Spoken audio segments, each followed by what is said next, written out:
ce soir. Voilà. Merci. Je vous remercie beaucoup, docteur Pradine. Je suis bien sûr très heureux d'être avec vous ce soir et de tenter de vous définir ce que pourrait être un cinquième risque de sécurité sociale, puisque c'est en ces termes que le gouvernement s'est exprimé. Et donc, pour ce faire, je propose deux temps de discussion et moi d'informations que je vais vous apporter. En première partie, je vais essayer de définir la situation actuelle des personnes que l'on appelle personnes handicapées de moins de 60 ans et la situation actuelle des personnes appelées personnes âgées dépendantes de plus de 60. Et à travers ces différences, de voir qu'il pourrait y avoir une inégalité au niveau de l'accompagnement et qui, bien sûr, en deuxième partie, nécessiterait la mise en place de ce cinquième risque dont on pourra parler ensemble parce que les choses sont annoncées par le gouvernement, mais pas vraiment actées encore à ce jour pour savoir quelle direction prendra ce cinquième risque.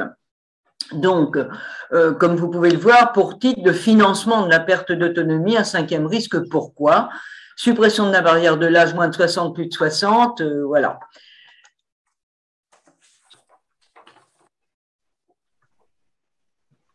Alors, déjà, ça commence mal parce que je n'ai plus la main pour descendre.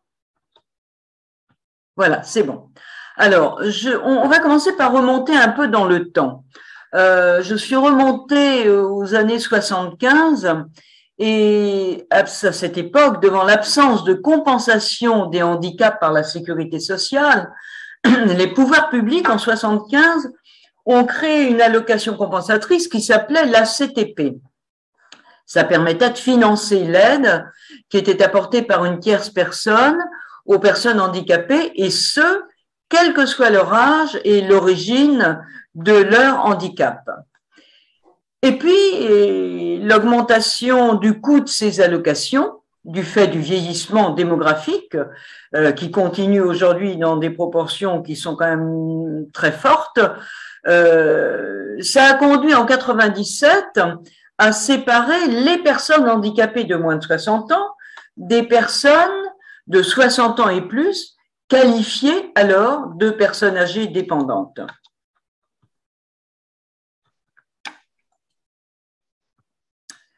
Ça a donné naissance à deux dispositifs aujourd'hui dont on peut dire qu'ils sont très inégalitaires. La prestation de compensation du handicap, la PCH, pour les premières, donc les personnes handicapées de moins de 60 ans, et l'allocation personnalisée autonomie, l'APA, pour les secondes, les personnes âgées de plus de 60 ans.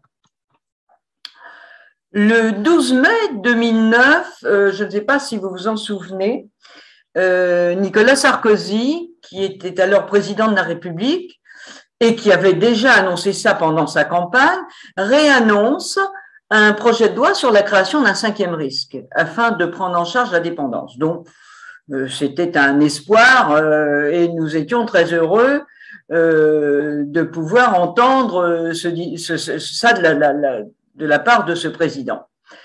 Le 16 novembre 2010, il réitère sa volonté de promulguer une loi avant la fin 2011. Et patatras, ce projet s'est traduit par le chantier de la dépendance qui a été mené par Roselyne Bachelot, qui était alors ministre de la Santé, inscrivant encore plus fortement les plus de 60 ans dans le registre de personnes âgées dépendantes lorsqu'un handicap ou une maladie invalidante survient donc après cette barrière de l'âge des 60 ans. Je voudrais revenir sur la loi du 11 février 2005 et l'article 13. La loi du 11 février 2005, qui est une loi pour l'égalité des droits et des chances, la participation et la citoyenneté des personnes handicapées, a constitué une nette avancée par la reconnaissance des droits qui n'étaient pas encore tous appliqués.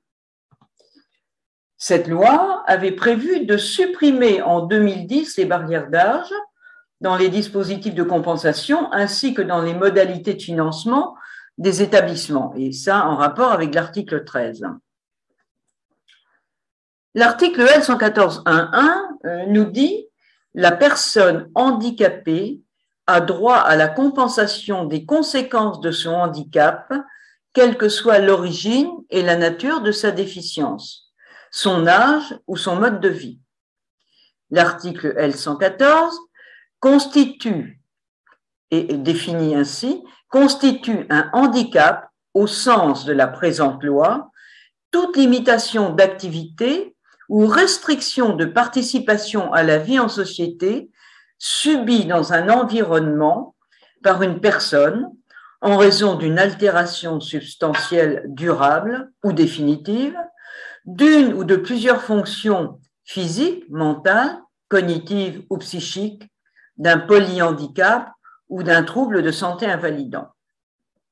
Donc, nous pouvions espérer qu'à partir de l'écriture de ces deux articles, soit enfin considéré qu'une personne atteinte de perte d'autonomie, de handicap, quel que soit son âge, puisse être accompagnée en fonction de ses réels besoins et non pas en fonction de son âge, puisqu'apparemment ces deux articles exprimaient quand même une nette volonté de supprimer la barrière de l'âge. Et de plus, le 13 décembre 2006, l'Assemblée générale des Nations unies adoptait la Convention relative aux droits des personnes handicapées, qui est CIDPH, ratifiée par la France. Et la Convention est entrée en vigueur le 20 mars 2010. La barrière de l'âge, donc, oppose les moins de 60 ans aux plus de 60 ans. La prestation compensation du handicap pour les moins de 60 ans s'appelle la PCH.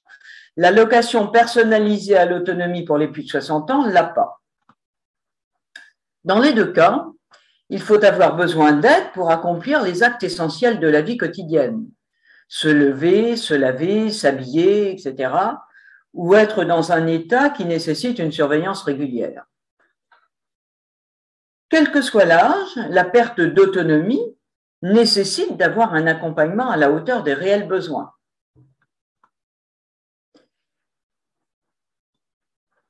Concernant la PCH, prestation compensation du handicap, il faut avoir une limitation absolue ou deux limitations graves parmi une liste de 19 activités qui sont se mettre debout, marcher, se laver, utiliser les toilettes, parler, entendre, voir. Et c'est l'équipe pluridisciplinaire de la MDPH, qui est la Maison départementale des personnes handicapées, qui évalue le degré de limitation dans les activités. Concernant l'APA, l'allocation personnalisée à l'autonomie, c'est la grille Agir qui décide du niveau de perte d'autonomie à travers 8 items. Le niveau de la perte d'autonomie donc est évalué selon la cohérence, l'orientation, la toilette, l'habillage, l'alimentation, l'élimination, les transferts, les déplacements.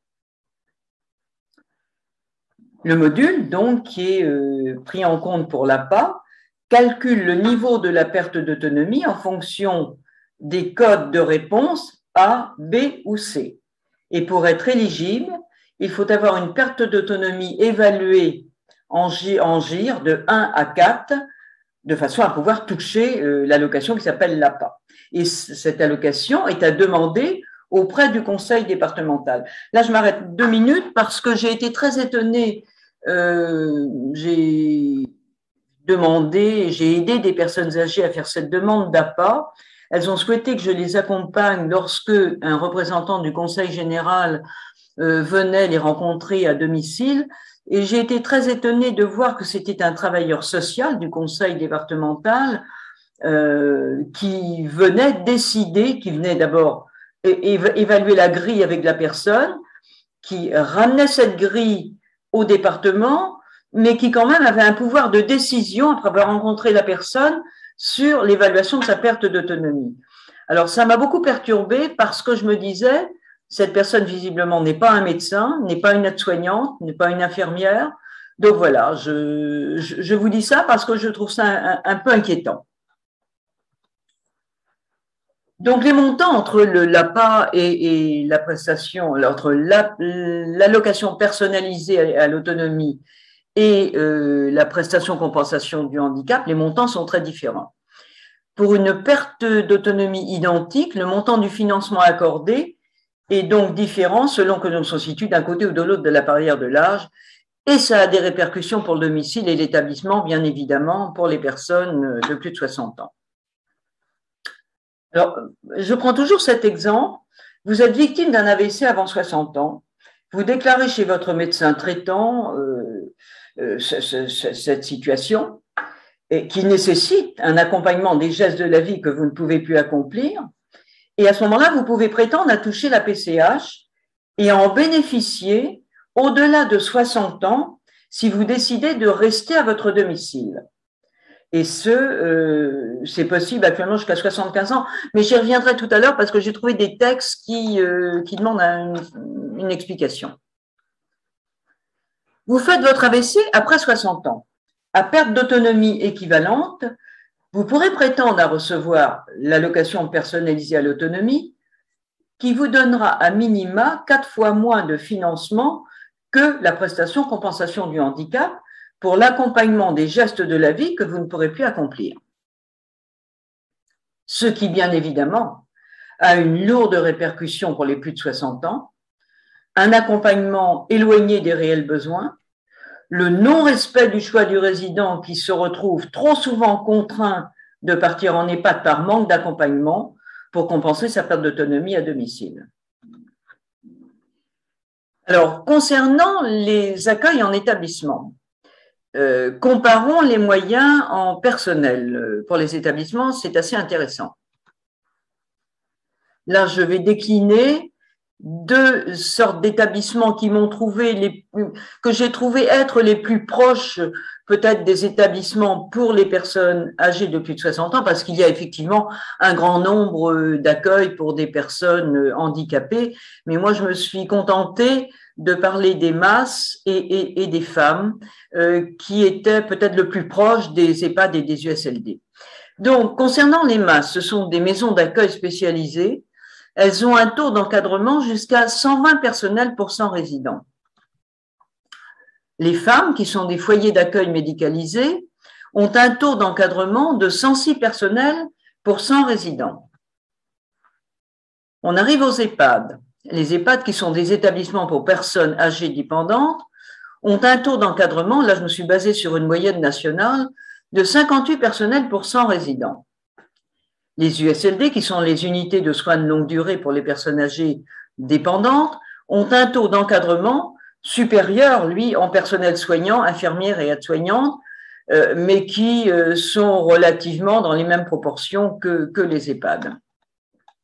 Alors, bien évidemment, qu'on pourrait se dire, oui, mais dans les masses, on a aussi des tétraplégiques, des situations très, très lourdes à gérer, mais il n'empêche quand même que le rapport voilà, est assez inquiétant, si j'ose dire, et le nombre de personnels, voilà, vous l'aurez compris, est quand même bien en dessous en ce qui concerne les personnes âgées en situation de perte d'autonomie.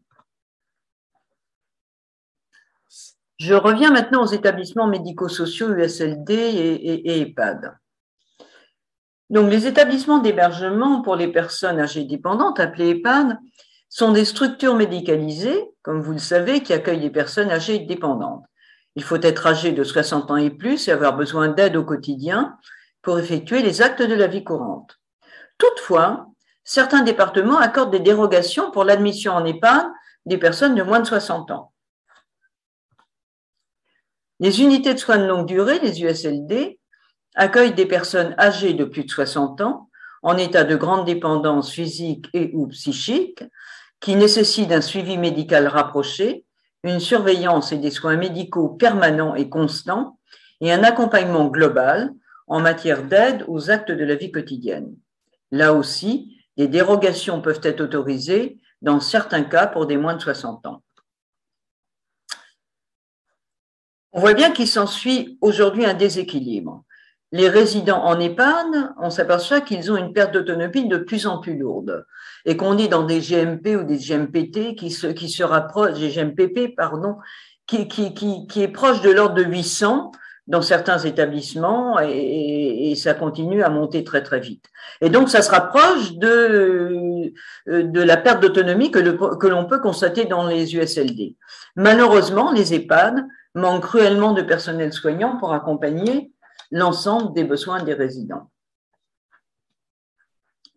Les établissements médico-sociaux, les femmes et les masses, donc la maison d'accueil spécialisée que je vous ai mentionnée tout à l'heure, elle propose un hébergement permanent à un adulte handicapé gravement dépendant qui n'arrive pas à réaliser les actes de la vie courante, c'est-à-dire se nourrir, s'habiller, etc., etc.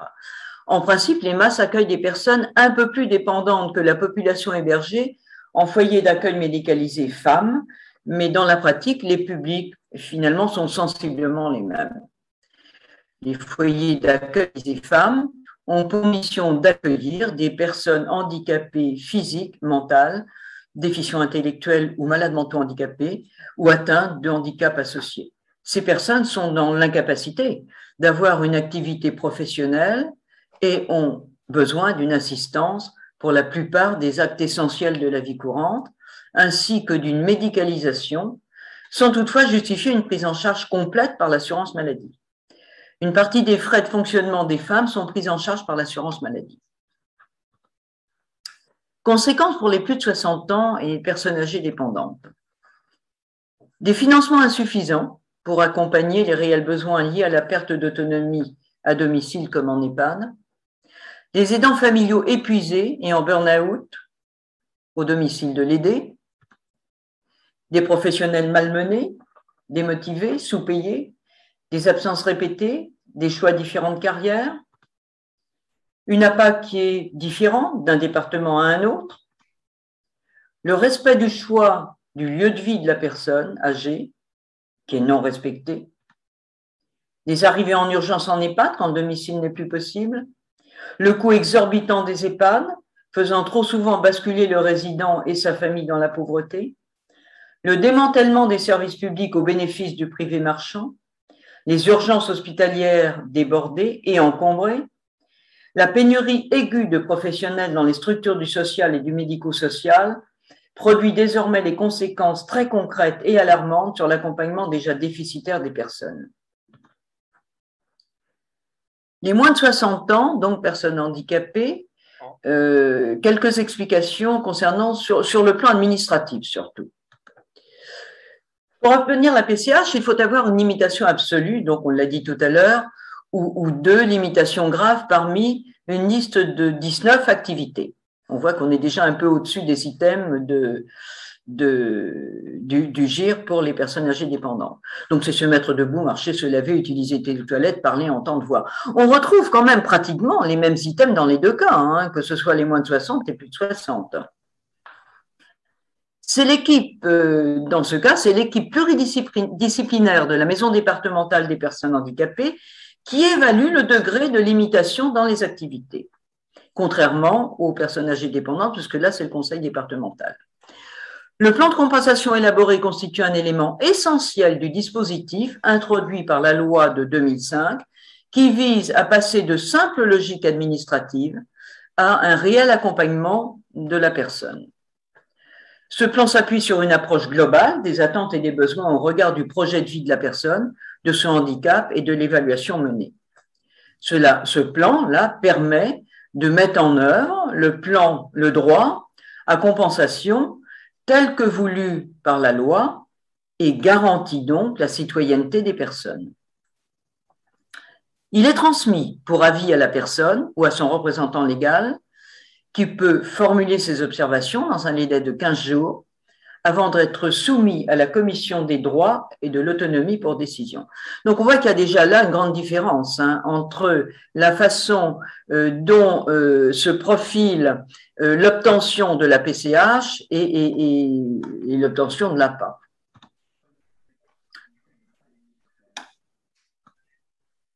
L'attribution, donc, est décidée par la commission des droits et de l'autonomie des personnes handicapées par la maison départementale, on l'a dit, L'aide est versée par le département. Il faut avoir moins de 60 ans. L'aide peut être demandée après 60 ans. Ça, c'est important. L'aide peut être demandée après 60 ans si le handicap est survenu avant 60 ans, sur une certification du médecin. Et c'est là où je voulais en revenir avec les 75 ans tout à l'heure. Il y a un décret qui vient de sortir, le décret numéro 2020-1826, qui est paru au journal officiel le 31 décembre 2020. Et ce décret fait sauter la barrière d'âge de 75 ans, qui était la limite d'âge pour demander la PCH. En résumé, une personne de 75 ans et plus, dont le handicap a été reconnu avant 60 ans, peut demander la PCH. Ça, ce sont des statistiques de l'adresse, et ça pourrait concerner 7600 personnes. Et elle peut être demandée après 75 ans, à condition, bien sûr, qu'il ait été notifié par un médecin avant les 60 ans, la maladie ou le handicap qui est atteint par cette personne. Voilà. Alors, la question que j'ai posée, mais je n'ai pas eu de réponse, au département et à la MDPH, on n'a pas su me répondre. J'avais en tête que la PCH était donnée et pouvait servir à rester à son domicile jusqu'à 75 ans, puisqu'elle est beaucoup plus importante que l'APA, mais qu'après 75 ans, c'est l'APA qui prenait le dessus. Et là, je suis incapable de vous en dire plus parce que ce décret m'a un petit peu perturbée. Donc, si certains d'entre vous connaissent la réponse, je serais heureuse de l'entendre. Donc, on voit qu'il y a un point litigieux, là, la barrière de l'âge des 60 ans, lorsque le handicap apparaît après cet âge, c'est-à-dire à 60 ans et un jour, la convention du handicap est traitée au titre du vieillissement et la personne n'est pas éligible à la PCH, mais à l'APA. Les plus de 60 ans en 2021, donc l'allocation personnalisée à l'autonomie, donc je l'ai dit tout à l'heure, mais je le redis, la demande d'APA est adressée au conseil départemental qui valide ou non la demande. Le calcul de l'APA et son montant ne sont pas les mêmes à domicile et en établissement. Le montant de l'APA diffère donc d'un département à l'autre, ce qui est quand même très, très ennuyeux. Le montant le plus élevé à domicile pour un GIR 1, donc situation la plus lourde à accompagner, varie selon le lieu de résidence. Il se situe aujourd'hui entre 1 480 € et 1 750 €. Donc, on voit déjà que, bon, on va dire, même si on dit qu'il a 1400, 1500, 1600, ça correspond à peu près à 2 heures d'aide par jour quand la personne est à son domicile ou 2h30 par jour. Donc, pour donner une indication de l'accompagnement déjà de la vie qu'on ne peut plus faire. L'APA n'est pas reprise sur succession, la prestation de compensation du handicap non plus. Pour déterminer le montant de la participation financière, les revenus pris en compte sont les revenus déclarés figurant sur le dernier avis d'imposition, les produits de placement à revenus fixes soumis à prélèvement libératoire. Le taux de participation est compris entre 0 et 90% modulé afin de diminuer le reste à charge pour les personnes les plus modestes et les plans d'aide les plus importants. Alors aujourd'hui, c'est au-delà de 3 000 € de retraite qu'on doit toucher 10% d'APA, voilà. Après, on peut en débattre, voilà. En EHPAD, quel que soit le niveau de dépendance, il y a de toute façon une part du tarif appelé ticket modérateur qui est équivalent au tarif dépendance des GIR 5 et 6 et qui vient alourdir l'APA du résident et le financement du résident, bien évidemment. Donc, quelles sont nos attentes aujourd'hui? Et là, je vais un peu rentrer dans ce qu'on pourrait espérer d'un 5e risque. Celle ou celui que la maladie ou l'accident, le vieillissement ont placé dans une situation de perte d'autonomie partielle ou totale, temporairement ou définitivement d'ailleurs, quel que soit son âge, doit avant tout rester un citoyen de plein droit. Nous sommes au pays des droits de l'homme, l'article 1, à mon avis, peut confirmer ce que je viens de dire. Il requiert de la nation, comme toute autre personne, une égale place dans la société, dans tous les domaines, tout au long de sa vie. Et les valeurs qu'il faut défendre sont celles d'une République solidaire qui met toute personne au cœur de sa législation, de ses efforts financiers, sociaux, culturels. La création donc d'une cinquième branche de la sécurité sociale devrait être une évidence. Enfin, nous avons un gouvernement, le gouvernement actuel, qui a décidé d'acter ce cinquième risque dans la loi vieillissement. Donc, la loi du 7 août 2020 sur la dette sociale et l'autonomie a inscrit formellement dans le Code de la sécurité sociale le principe d'un nouveau risque social et d'une branche spécifique du régime général sur l'autonomie.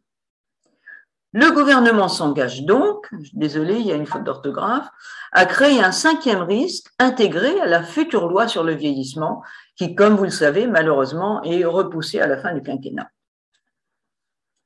Pour rappel, ces politiques mobilisent 5 financeurs: la sécurité sociale, l'État, les départements, la CNSA, qui est la Caisse nationale de solidarité à l'autonomie, et l'AGEP et l'AGEFIPH, qui est l'association de gestion du Fonds pour l'insertion professionnelle des personnes handicapées. Quelques chiffres, et c'est important de les donner. Il y a 1 300 000 personnes âgées de plus de 60 ans qui s'inscrivent dans le registre de la dépendance, ce qui représente 8% de la population des plus de 60 ans. Alors, ce sont des chiffres de 2018. Je n'ai pas pu obtenir des chiffres plus proches de nous. Et ces chiffres sont calculés sur une population de 60 ans et plus qui est estimée à 17,2 millions. Aujourd'hui, on estime la population des plus de 60 ans à 18 millions. Donc, ça doit augmenter sensiblement le nombre de personnes qui s'inscrivent dans le registre de la dépendance. 12 millions, c'est le nombre de personnes handicapées en France, dont 80% avec un handicap invisible. 18% d'entre elles sont au chômage et 67% disent éprouver des difficultés pour se déplacer. Ça, c'est le rapport de l'association de l'APF, 17 février 2020 pour le handicap, Association des paralysés de France.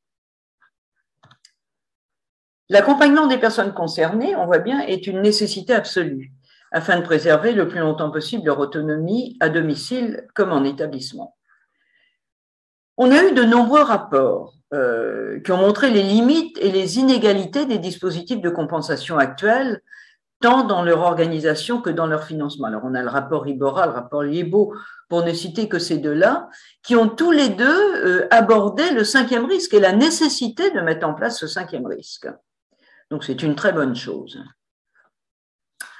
Ce qui semble une évidence aujourd'hui, la meilleure façon d'aider à l'autonomie, c'est donc la création d'une nouvelle couverture de protection sociale ou cinquième risque de sécurité sociale. Celle-ci s'ajoutera à ceux qui concernent la maladie, la famille, les accidents du travail et les retraites. Et cette création constitue un enjeu majeur de solidarité et une transformation complète de société. Les fondements éthiques pour une société du vivre ensemble, c'est important d'en parler aussi.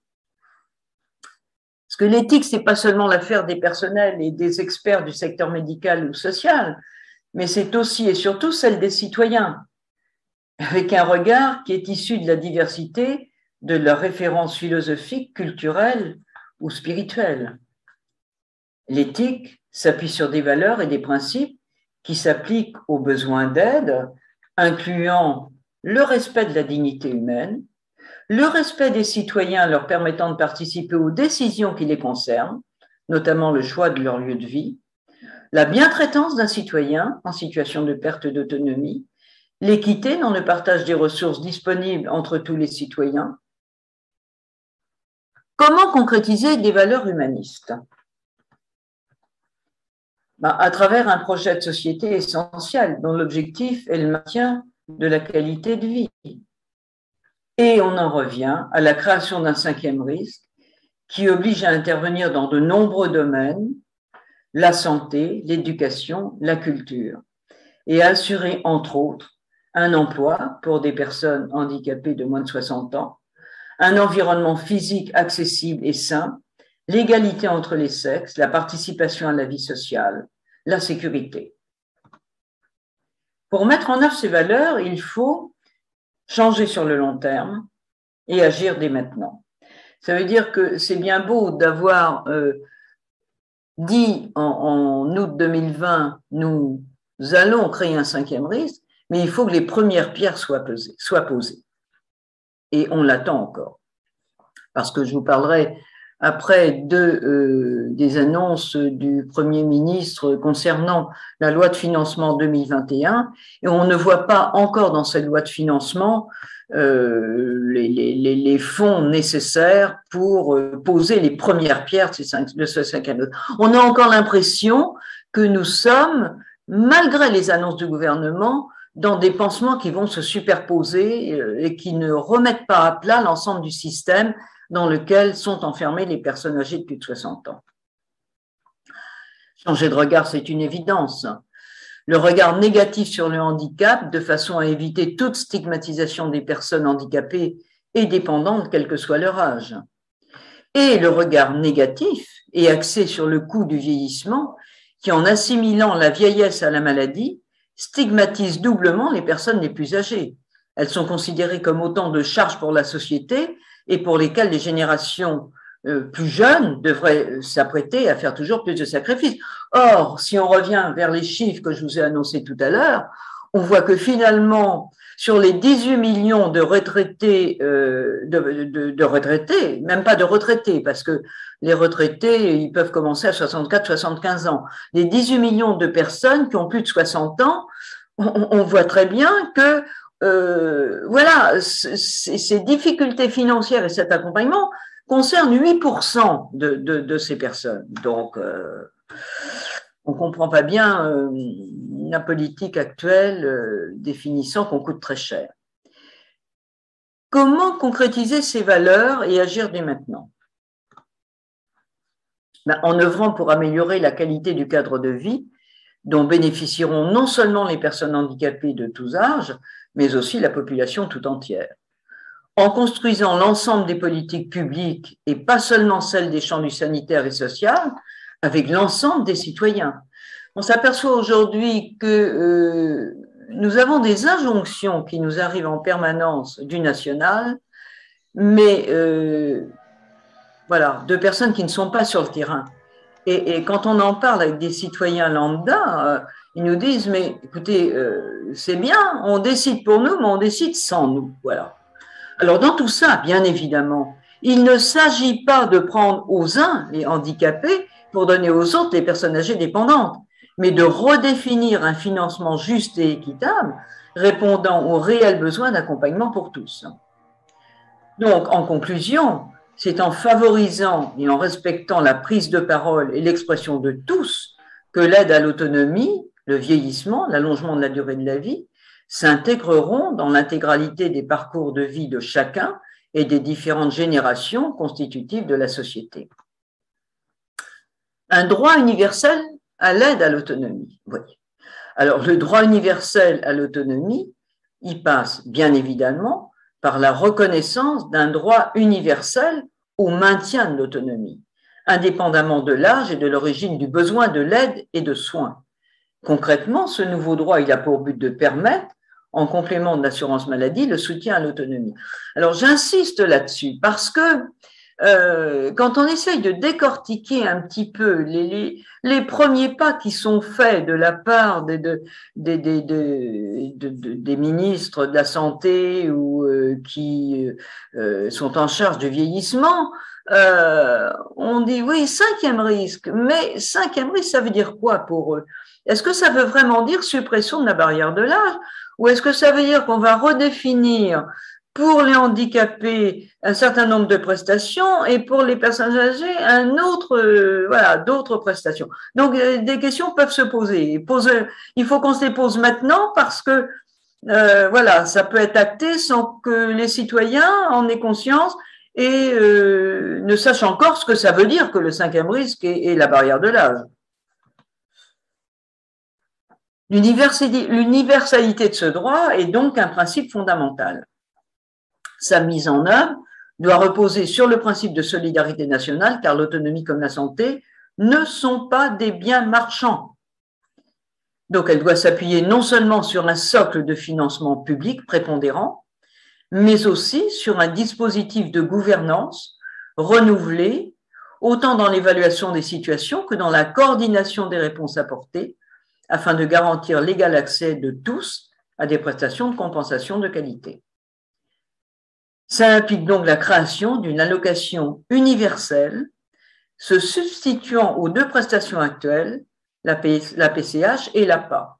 Et c'est simplement à cette condition que s'il y a la définition et la création d'une allocation universelle, que nous arriverons à supprimer cette barrière de l'âge.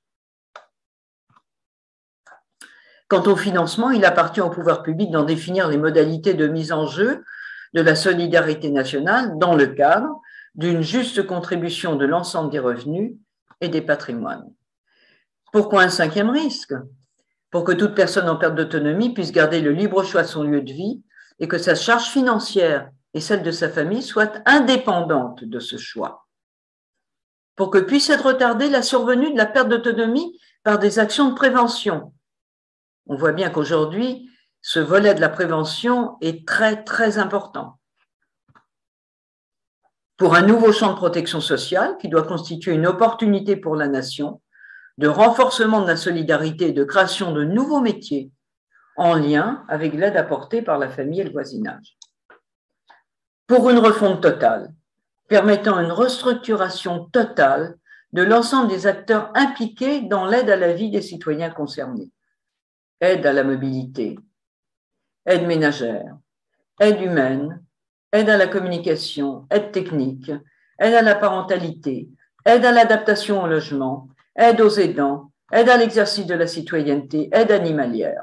Alors là, je voudrais ajouter que cette description a été faite par l'UNIOS, qui est l'Union nationale des associations dans le social, et qui a fait passer au gouvernement un certain nombre de recommandations. Et donc, dans ces recommandations, la volonté aussi qu'ils ont d'afficher leur demande de mettre en urgence un cinquième risque en place. Donc, c'est important de savoir que l'UNIOPS est aussi dans cet état d'esprit. L'urgence. Le combat pour l'autonomie de la personne constitue un levier important de dynamisme pour la société tout entière. Il s'agit donc de répondre aux besoins actuels de la population en œuvrant pour la qualité de vie de tous, en facilitant des liens entre les différents professionnels et les institutions des secteurs de la santé et du médico-social, avec les aidants familiaux, le voisinage. Ces objectifs doivent être atteints en préservant les capacités des générations futures et en répondant à leurs besoins. C'est un axe majeur du développement durable. Et c'est en favorisant l'expression et la prise de parole de tous que l'allongement de la vie s'intégrera dans le paysage des projets économiques, d'urbanisme, d'éducation, d'emploi, de santé publique, de développement local, etc. Parce que c'est aussi un point important actuel que de savoir que si on en arrive à prendre conscience de l'accompagnement qu'il faut mettre en place pour cette population, aussi bien les moins de 60 que les plus de 60, nous allons devoir créer de nouveaux emplois. Et ces nouveaux emplois vont aussi, sur le plan économique, favoriser une croissance. Donc, c'est tout ça aussi qu'il faut considérer. En résumé, c'est répondre aux besoins non couverts ou émergents qui font naître des situations de handicap pluriel. C'est inscrire dans une politique publique centrée sur l'utilité du vivre ensemble.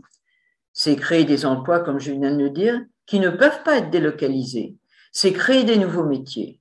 C'est aussi participer au développement économique, culturel et social de notre pays. La question du financement de ce nouveau droit, bien sûr, s'impose. Il faut décider d'un financement suffisant pour répondre aux besoins légitimes de toute personne qui est en situation de dépendance, lui permettant de conserver sa dignité, c'est prioritaire, et d'être reconnu comme un citoyen à part entière. Un financement assuré principalement dans le cadre de la solidarité nationale, chacun participe selon ses moyens et chacun bénéficie selon ses besoins. Et c'est le principe même de la sécurité sociale qui a été créé le 19 octobre 1945. Les ordonnances des 4 et 19 octobre 1945 créent une organisation de la sécurité sociale qui fusionne toutes les anciennes assurances, maladie, retraite, etc., et garantit à chacun qu'en toutes circonstances, il disposera des moyens nécessaires pour assurer sa subsistance et celle de sa famille dans des conditions décentes. Des améliorations ont été faites à plusieurs reprises, notamment au niveau de l'assurance maladie. Il est important, et j'en terminerai par là avant de vous donner la parole, d'avoir un regard sur les pays nordiques. Alors que la France est en pleine réflexion sur la gestion de la dépendance, on voit que les pays nordiques tels que la Suède, la Norvège, la Finlande ou encore le Danemark, que je cite très souvent, ont été prévoyants et se sont organisés depuis les années 1950.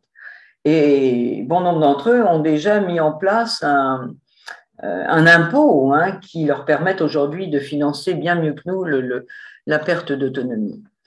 Dans ces pays, l'aide aux personnes dépendantes s'appuie sur un État-providence universel, ce que nous demandons, nous, à travers ce 5e risque.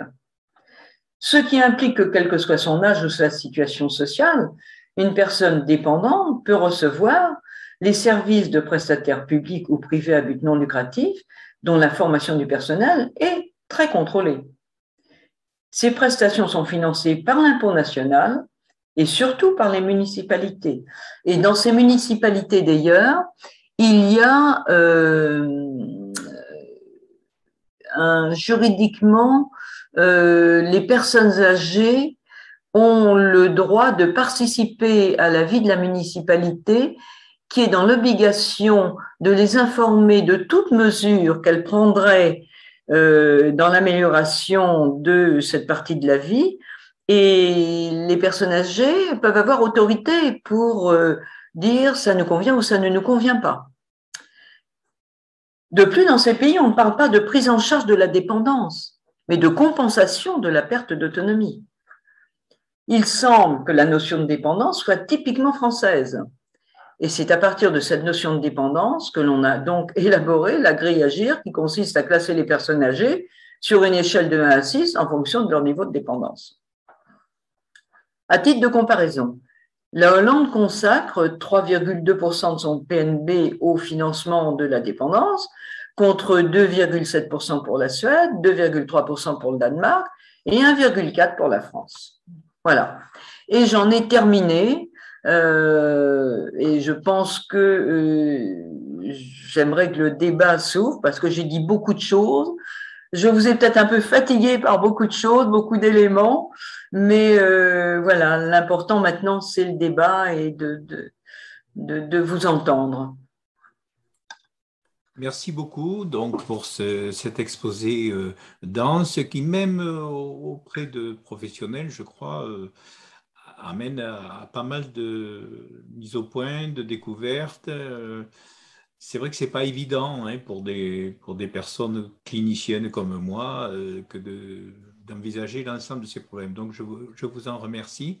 Donc, je suis prêt, bien sûr, à passer la parole à qui va la demander, soit à main levée, puisque je vous ai sous les yeux, nous sommes actuellement 16 et j'ai l'ensemble du spectre sous les yeux pour les personnes qui ont la caméra ouverte. Et sinon, ça peut se faire soit par la discussion, soit plus facilement, vous avez réaction en bas de l'écran. Et dans réaction, vous pouvez opter pour une lever la main, qui est une petite bande que vous avez dans l'onglet réaction. Donc, si quelqu'un veut intervenir dès maintenant, réagir, c'est très bien. Sinon, je vais commencer à réagir moi-même sur un point qui est un point, je dirais, de définition. Je vous entends très mal. Vous m'entendez mal? Là, je vous entends un peu mieux. Voilà. Pouvez-vous peut-être ouvrir votre micro un petit peu plus? Non, peut-être? Il est ouvert. Pardon. Pas votre micro, mais votre haut-parleur. Les haut-parleurs, les baffles, quoi, simplement. Oui, alors j'ai peur si je touche à quelque chose. Vous savez, je ne suis pas une douée dans ce domaine. Mais c'est un bouton physique que vous devez avoir quelque part sur vos haut-parleurs qui sont quelque part, non? Non, Sinon, en recourant à Nicolas j'ai haut-parleur. Ah, vous ça a y est, bien j'ai plus aidé tout rien. à J'ai plus l'heure. rien. Ah, je vous ai perdu. Oui. Je vous ai perdu. On vous voit et on vous entend très bien, par contre. Voilà, alors ça, je vais finir. Et là, fin du diaporama quitté. Et là, je ne vous ai plus. Est-ce que vous m'entendez là? Là, je vous entends, oui. D'accord. Si vous m'entendez, vous revenez dans Zoom, tout simplement. Vous avez peut-être quitté Zoom, qui était ouvert, je veux dire. Voilà, c'est bon. Voilà. Est-ce que vous m'entendez là? Oui, je vous entends mieux. Oui. Et pas trop lointain. D'accord. Voilà. Alors, moi, puisque pour l'instant personne ne se manifeste, mais j'observe bien pour voir si c'est le cas, il y a un problème de définition. Vous parliez de dépendance et de perte d'autonomie. Généralement, la dépendance pour nous s'entend comme, du moins en France, puisque vous dites que c'est une définition française, mais quand même on retrouve cette notion dans la littérature internationale. La dépendance se définit par la nécessité du recours à une tierce personne, soit pour les actes de la vie quotidienne, soit pour une surveillance. Ce qui Oui. revient au même, il faut qu'il y ait quelqu'un. Et c'est d'ailleurs la raison pour laquelle, en fait, le vrai virage dans l'évolution des pathologies, c'est le virage justement de ce recours à une tierce personne. On va le dire de manière plus triviale. Une personne âgée, on ne sera pas très inquiet, même s'il y a quelques pertes de mémoire, dans bien des cas où ça sera caché, jusqu'au jour où elle ne pourra pas se suffire à elle-même. Et c'est là, d'un seul coup, qu'on va se rendre compte que c'est peut-être une maladie d'Alzheimer et que le déni, finalement, va devoir être remis en question. Alors ça, c'est la dépendance. Et puis, il y a l'autonomie. Alors l'autonomie, c'est un mot grec qui vient de auto, soi-même, et nomos, la règle. Enfin, ça ne veut pas dire que la règle, mais c'est aussi la règle, hein, parmi les sens du mot. Et donc, c'est se régir selon ses propres lois. Et là, il y a une confusion. Pourquoi? Parce qu'il nous semble, et je vais m'en arrêter là, à cette première question, qu'on peut être dépendant tout en étant autonome. Je veux dire en ceci qu'il y a deux types d'autonomie au fond. Une autonomie qui est une autonomie fonctionnelle, c'est-à-dire la capacité en particulier de réaliser des actes de la vie quotidienne ou de ne pas nécessiter une surveillance. Et puis, il y a une autonomie décisionnelle, c'est-à-dire le fait d'être capable de prendre une décision soi-même, ce qui bien sûr va être remis en question à un certain stade des maladies neurodégénératives, les plus classiques au moins, celles qui intéressent le cerveau, mais pendant longtemps, et pour beaucoup de personnes âgées, l'autonomie est conservée alors même qu'ils sont dépendants. Si vous voulez. Voilà, je Bien voulais sûr. simplement Oui. vous introduire ce point un peu délicat. Voilà. Alors, moi, ça m'intéresse beaucoup, docteur Pradine, ce que vous venez d'évoquer. Pourquoi? Parce que ce mot dépendance est galvaudé. Et la première réaction que j'ai par rapport à ce que vous venez de dire, pourquoi a-t-on fait cette barrière de l'âge? Pourquoi, passant des personnes handicapées de moins de 60 ans, on en est arrivé à décider qu'il y avait une barrière à 60 ans et que de l'autre côté, on avait une partie des citoyens qui allait s'appeler des personnes âgées dépendantes?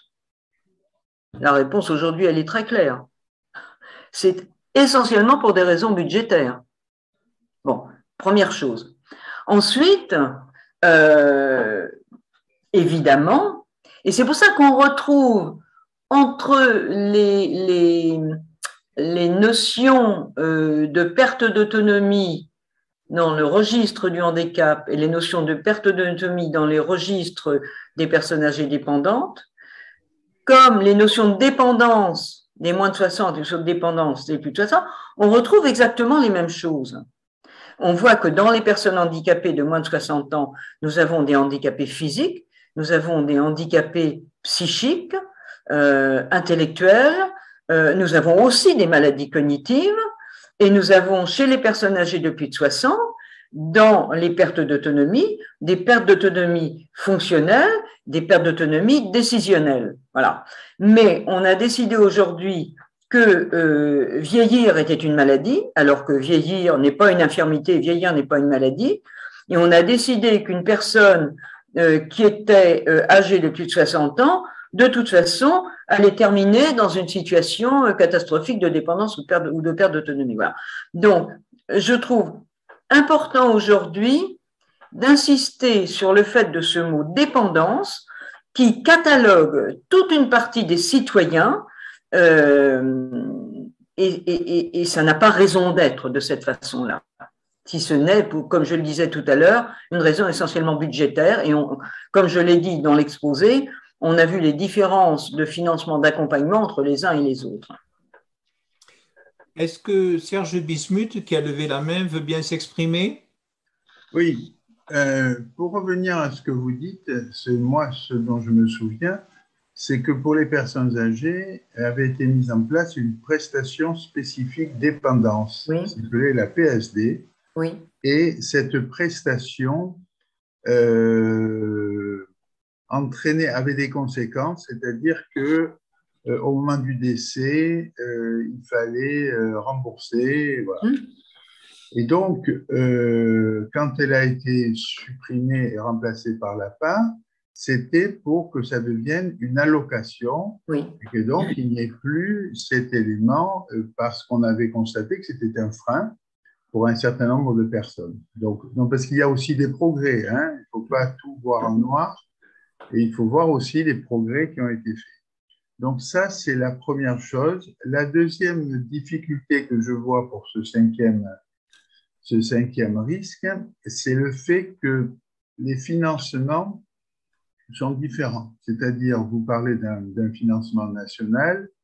Je pense que les conseils départementaux sont intéressés par cette prise en charge de solidarité et ils en seraient bien sûr exclus, hein, puisque ce serait une prestation nationale. Non, mais ce ne seraient plus eux qui financeraient. Hein, voilà. Et la troisième, donc ça aussi c'est peut-être, hein, moi je ne suis pas dans les couloirs politiques, hein, je ne sais pas exactement ce qui se passe, mais il se peut aussi que ça joue. Le problème financier, oui. Quand vous voyez, enfin, j'entends ce que vous avez dit et qui est vrai, 1 480 € par mois, c'est 2 heures par jour d'aide à domicile, on peut aussi s'interroger hein, sur, quand on parle de financement, d'argent, de gros sous, etc., on peut se dire que quand même, quand on sait ce que va gagner la personne qui va venir à domicile et ce que va payer la collectivité ou la personne elle-même, il y a quand même une réflexion. Hein, pour moi, il y a une réflexion. Et enfin, pour ce qui est de la grille GIR, alors là, c'est un peu particulier parce que c'est vraiment franco-français. C'est-à-dire que quand on travaille sur des travaux internationaux, quand on veut publier, etc., la grille à GIR, ça n'existe pas. Hein, c'est les grilles ADL. Et donc, on peut effectivement dire que c'est un outil qui est fait pour savoir combien le conseil départemental va verser à la personne qu'elle a besoin. Et peut-être pas, ça va peut-être pas plus loin.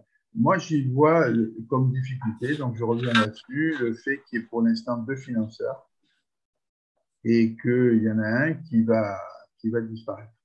Voilà. Maintenant, vous avez présenté juste les pays qui font mieux que nous, mais je crois qu'il y a beaucoup de pays qui font plus mal. Évidemment, évidemment voilà. Il y a des pays. Vous parlez de pays européens ou de pays européens ou dans les pays européens? Oui, l'Italie, l'Espagne. Oui, mais alors, bien évidemment. Bien évidemment, sachant qu'ils sont en train aussi Italie, Espagne, c'est des pays où la famille comptait beaucoup, où les femmes travaillaient pas encore toutes, où on s'occupait beaucoup des personnes âgées comme nous on l'a fait il y a quelques années ou quelques dizaines d'années. Et que maintenant, ils se retrouvent un peu dans la situation similaire à la nôtre, c'est que la personne âgée, qui s'en occupe, quoi, et que l'état d'esprit est quand même un peu en train de changer. Mais c'est vrai qu'on peut dire que… Mais par contre, je crois que le PIB en Espagne pour l'accompagnement des personnes âgées est plus élevé, il me semble, que celui de la France. J'ai cru. Bon, je ne serais pas catégorique. Hein, Non, mais je vous titille un peu. Mais non, mais tu vous titillez pas. Qui était mieux et non, bien non. sur ceux qui étaient plus bas. Non. C'est important d'avoir la différence. Mais faut par rapport, je vais essayer de reprendre un peu tout ce que vous m'avez dit et qui est très très riche. Alors, la PSD, j'en parle parce que je l'ai connu, puisque moi, mon père, à l'époque, effectivement, j'avais fait une demande de PSD pour lui. C'est un monsieur qui avait une perte d'autonomie assez lourde, fonctionnelle, et donc la PSD était récupérable sur succession. Bon. On avait une assistante sociale qui venait à domicile et qui étudiait la totalité des besoins requis par la personne. Et cette assistante sociale proposait un plan d'aide avec le financement approprié. La différence qu'il y avait également à cette époque, c'est que, bon, on avait ce financement, hein, mais on avait aussi beaucoup plus de facilité à trouver du personnel. Aujourd'hui, on est en grande difficulté. L'APA, alors je ne vais pas vous dire le contraire, l'APA effectivement n'est pas reprise sur succession, donc ça a été une avancée. Hein. C'est Paulette Guinchard hein, qui l'a mise en place, qui l'avait pas financée. Elle avait mise en place quand elle était ministre, mais quand elle est partie, ça n'avait pas été financé. Et là, de ce fait, pour en revenir aux départements, les départements, pour avoir un regard sur cet accompagnement, on dit nous on va financer 50% de l'APA et l'État en financera 50%. Bon, c'est comme ça que c'est parti. Il s'avère aujourd'hui que les départements, l'État s'est désengagé petit à petit de ce financement et que les départements, à 90% d'entre eux, financent maintenant 72% de l'APA et qu'on voit que les départements sont exsangues financièrement. Et de ce fait, ce que je disais tout à l'heure en donnant un exemple de personnes âgées pour lesquelles j'ai essayé d'obtenir l'APA, on envoie une personne à domicile qui n'est pas un personnel soignant, on lui dit tu vas évaluer, et puis on lui dit écoute, s'il peut être en GIR 5 au lieu d'être en GIR 4, c'est aussi bien pour nous. Voilà. On est dans cette situation-là. Je ne vais pas dire ça contre les départements, ils ne savent plus comment faire les départements. Voilà, il y a plus assez d'argent. Alors, maintenant, le financement, si on en arrive à créer ce cinquième risque, dans ce que j'ai pu entendre, je ne sais pas une parole d'évangile, hein, j'essaye de suivre un peu la veille régulièrement, il y aurait aussi une décentralisation sur les régions. On est en train de revoir comment repositionner les régions. Ce qui veut dire, à mon avis, que si on met en place une allocation universelle qui remplacerait APA et PSD, cette allocation universelle il pourrait aussi y en avoir une partie qu'on demanderait aux territoires de financer, aux régions de financer, puisqu'on est plus dans cet axe région. Voilà. Quant au personnel, ça m'intéresse beaucoup aussi ce que vous avez souligné. Je pense vous n'êtes peut-être pas censé avoir entendu les derniers dispositifs qui ont été annoncés par le Premier ministre. Ça remonte au 20 septembre, je crois à peu près. On en a fait un communiqué d'ailleurs. Et le Premier ministre a annoncé, alors je vais en revenir au domicile, mais il annonce, voilà, formidable, je vous annonce 10 000 places supplémentaires dans les EHPAD. Bon, 10 000 places supplémentaires dans les EHPAD, on a 7 800 EHPAD, 595 000 économes de lits, on fait la division, on a 0,78 personnes supplémentaires. Donc voilà, c'est toujours des effets d'annonce, ça va paraître pour des gens qui ne sont pas dans la fonction ou dans le besoin, on dit, ah, c'est formidable, vous avez vu 10 000 personnes supplémentaires, ils continuent à râler. Bon. Et puis, ils nous annoncent 240 millions d'euros pour payer les intervenants à domicile, parce que bien sûr, il faut payer les personnes à domicile. Bon. Mais ce qui se passe aujourd'hui, c'est que la personne qui reçoit l'APA, déjà, le montant de l'APA dont je parlais tout à l'heure, il faut qu'elle soit grabataire, hein, en Girin ou deux chez elle. Bon, c'est généralement, elles n'arrivent plus à rester chez elles, sauf avec des pensions qui sont très importantes. Bon. Et donc, qu'est-ce qu'elle va faire? Elle reçoit l'APA. Si elle a un peu d'argent, alors j'ai des amis dont les mamans avaient un peu de financement, un peu de revenus, elles sont restées à leur domicile jusqu'à la fin de leur vie. Il y avait du personnel 24 heures sur 24 et au final, j'ose le dire en payant une partie au noir, et je vais vous dire pourquoi, elles étaient à 5 600 € par mois. Et si elles n'avaient pas financé une partie des aides de nuit au noir, elles étaient à 10 200 € par mois pour la laisser à domicile. Bon. Donc, la personne qui est à domicile, en GIR 3 ou 4, elle va pas recevoir 1 200 et quelques, elle va recevoir 800, 900, bon, en fonction de ses revenus, bon, puisqu'il y a quand même des paliers. Finalement, c'est très peu d'accompagnement des gestes de la vie qu'elle va avoir. C'est très peu d'heures. Elle va se dire, bon, je pourrais peut-être, avec mes moyens, employer du personnel supplémentaire. Bon. Si effectivement, comme le dit le ministre, on remonte et bien sûr qu'il faut, loin de nous, l'idée de dire qu'il ne faut pas payer le personnel, on se bat avec le personnel pour qu'il soit payé. Mais derrière, qui finance? C'était toujours la même question. Est-ce qu'on va demander à la personne âgée de financer, puisqu'on passait, bon, on a mis la barre, l'article 43 mettait la barre à 24 € pour tout le personnel qui, bon. Après, le personnel vient à domicile. Et c'est là où j'ai besoin aussi de votre éclairage. Nous, qui ne sommes pas des professionnels, nous disons qu'on n'accompagne pas à domicile une personne qui est victime d'une maladie cognitive, comme on accompagne une sclérose en plaques, un AVC, enfin toutes les autres maladies invalidantes. Donc, il y a forcément un besoin de formation. Et quand je parlais de la Suède, c'est vrai que le Danemark, le personnel est formé beaucoup plus que chez nous. Bon.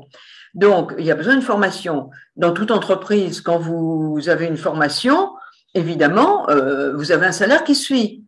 On voit bien qu'aujourd'hui, la situation de ces personnes qui viennent à domicile n'est pas considéré, c'est pas considéré comme un vrai professionnel dans une entreprise. On essaye toujours de minimiser le financement qu'on va lui donner. Donc c'est tout ça aussi qu'il faut revoir. Voilà. Je ne sais pas si j'ai répondu à votre question, mais alors, Kia, vous avez bien montré à quel point c'est complexe. C'est très complexe, mais bien évidemment. Il faut augmenter les gens qui viennent à domicile.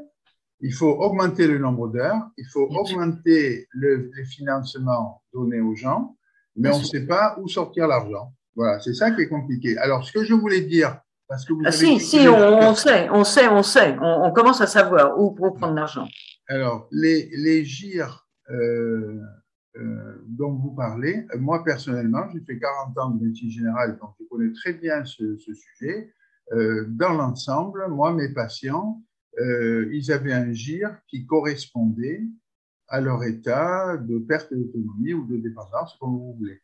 J'ai rarement vu que ce soit sous-coté et j'ai même vu quelquefois à domicile que ce soit un peu surcoté s'il n'y avait pas de famille proche ou de personnes qui pouvaient aider, notamment les premières années. Maintenant, ça l'est moins, ça existe moins.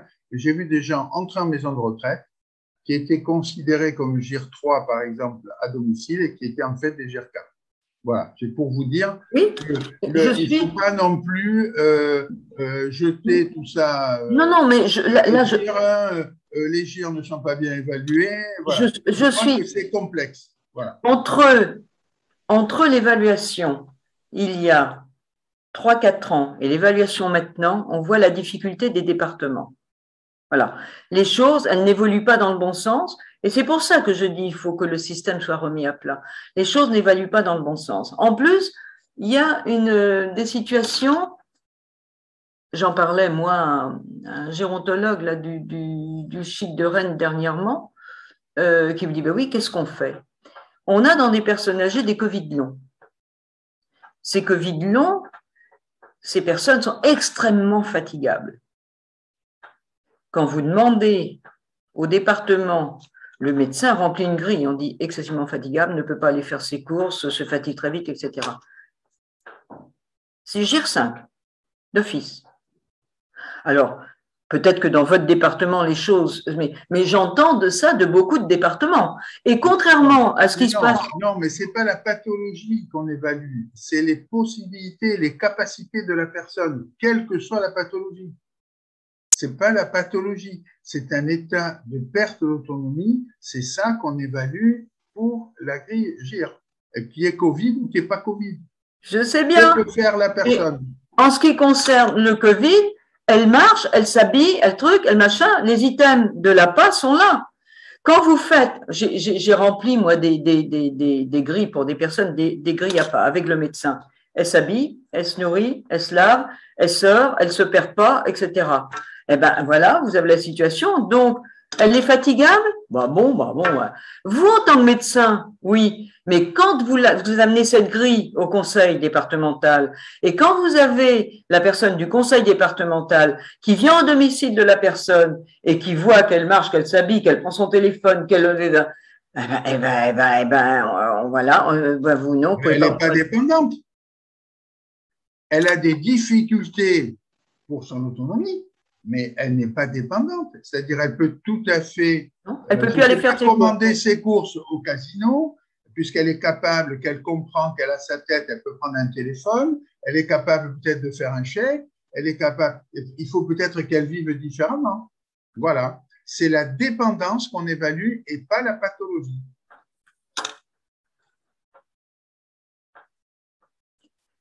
Si vous le voyez sous cet angle-là, oui. Nous, non, mais c'est pas que je le vois sous cet angle-là. C'est comme ça que ça fonctionne.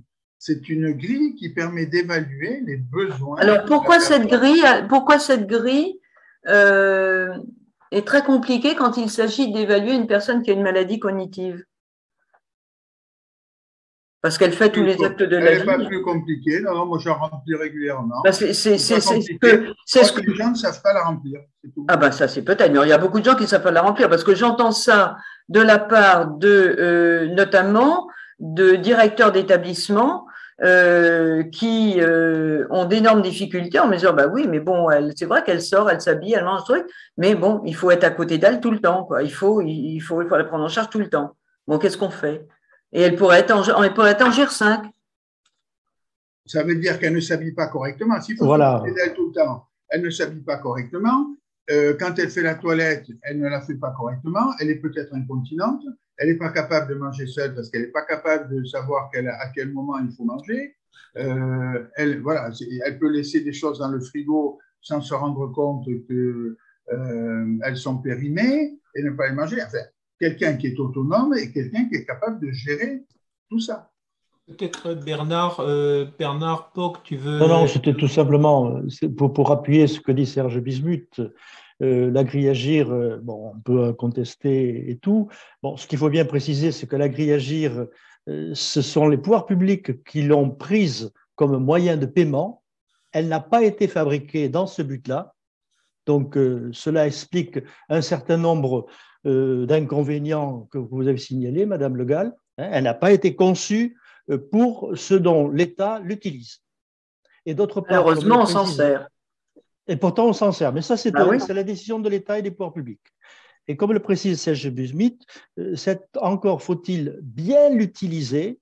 Et comme il précisait actuellement, je voulais insister, c'est le correctement. Ce n'est pas parce que la personne le fait, en particulier quand elle a des troubles cognitifs, qu'elle le fait correctement. Et si ce n'est pas fait correctement, ça compte dans la grille Agir. Vous savez, quand vous demandez à une personne, ça aussi je l'ai vécu, vous demandez à une personne qui est à son domicile, vous faites venir une personne, comme je vous en parlais tout à l'heure, qui vient du Conseil général.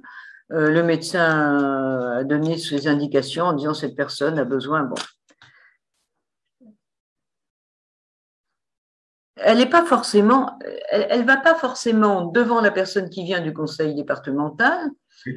On va pas lui demander de s'habiller, on va pas lui demander on va pas lui demander tout ce que vous venez de me dire, on va pas le lui demander.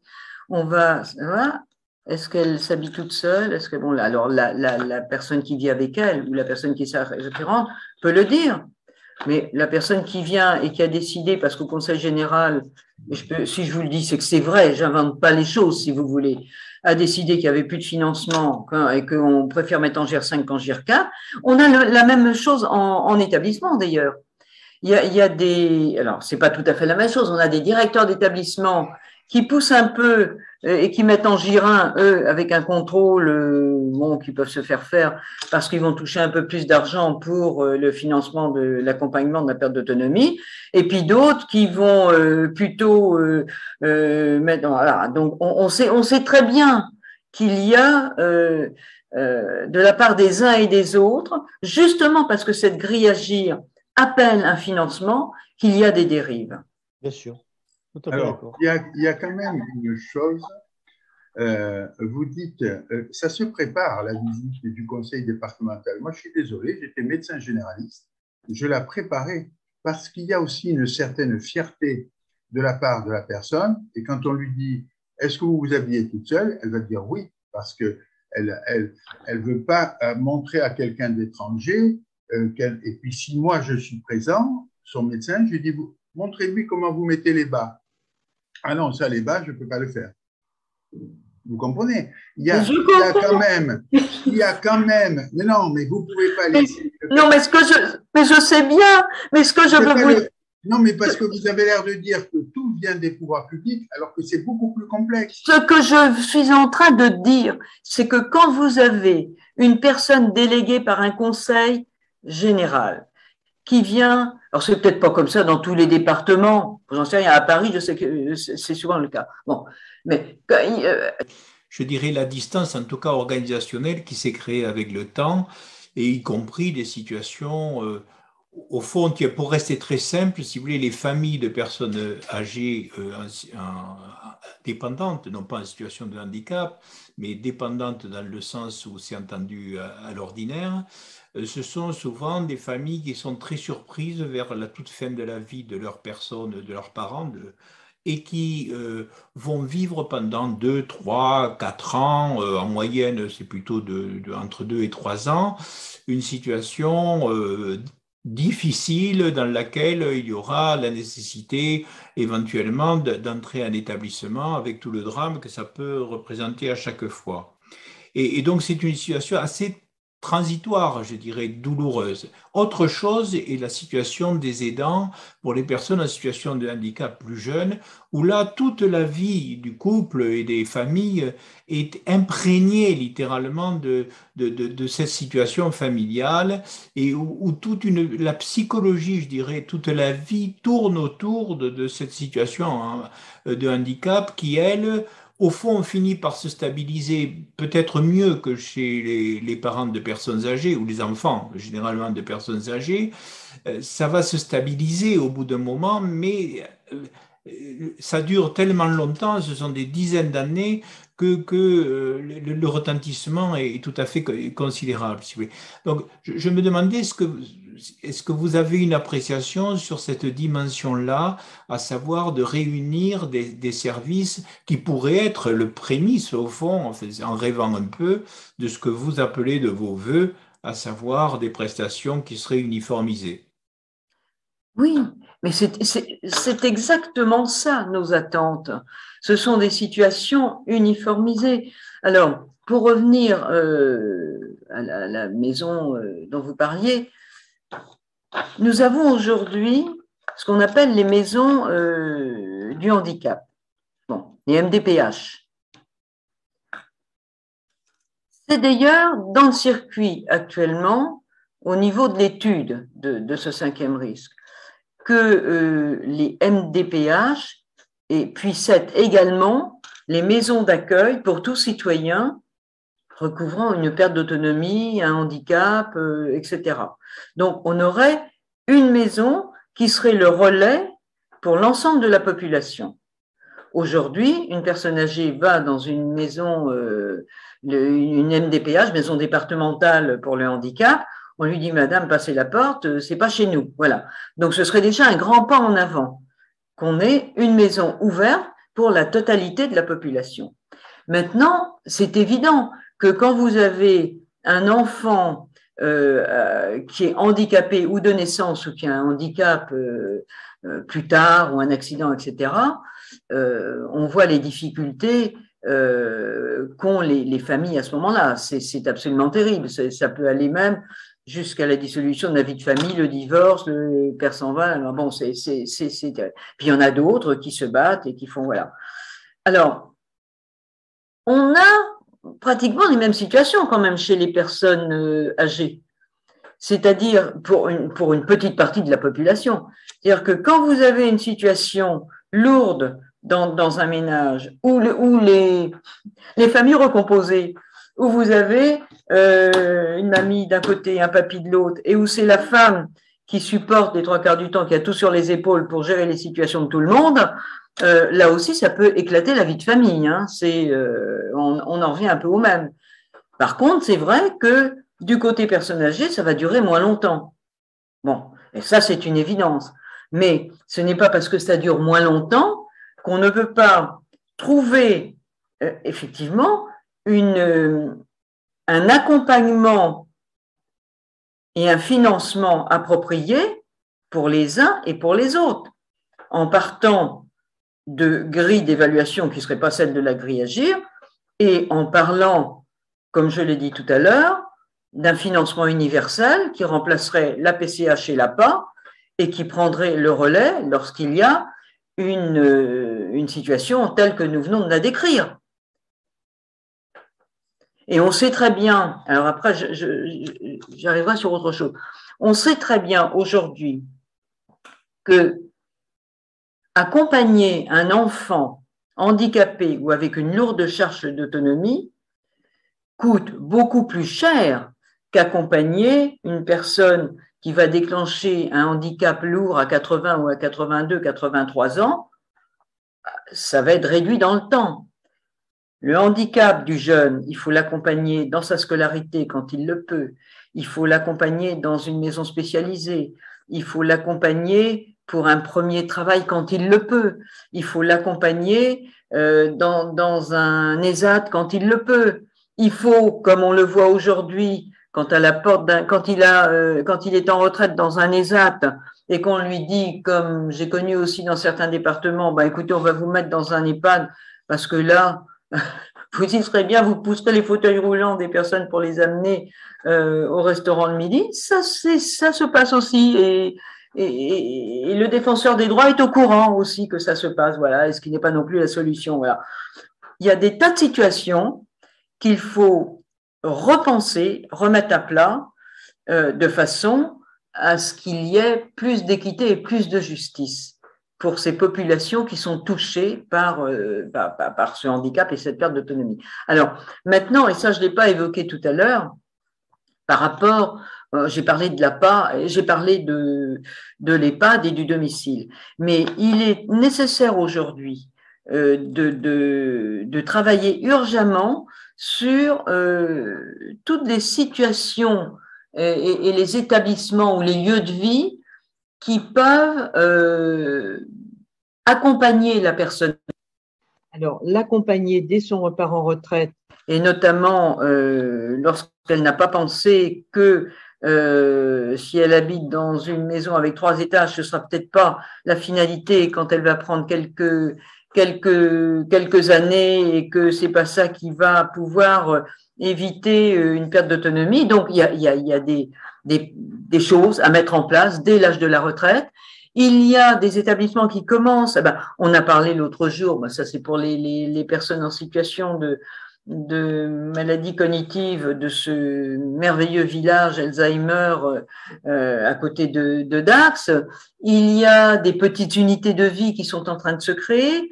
Il y a, moi, quand je suis dans des réunions au niveau de la ville, où quelquefois je suis invitée, je ne cesse de dire quand vous repensez, vous remettez aux normes un ancien bâtiment ou que vous créez un nouvel immeuble, pensez à mettre en rez-de-chaussée des petits appartements susceptibles d'accueillir des personnes âgées, des personnes handicapées, avec des jardinets devant, avec ça peut partir du studio au T2 ou voilà, de façon à pouvoir mutualiser aussi les aides quand elles viennent sur place, que nous n'ayons pas j'ai un écran là que je voilà, que nous n'ayons pas une aide à domicile qui va passer une demi-heure chez une personne, et c'est encore comme ça malheureusement le cas assez souvent, pour aller chez une autre un quart d'heure de voiture, etc.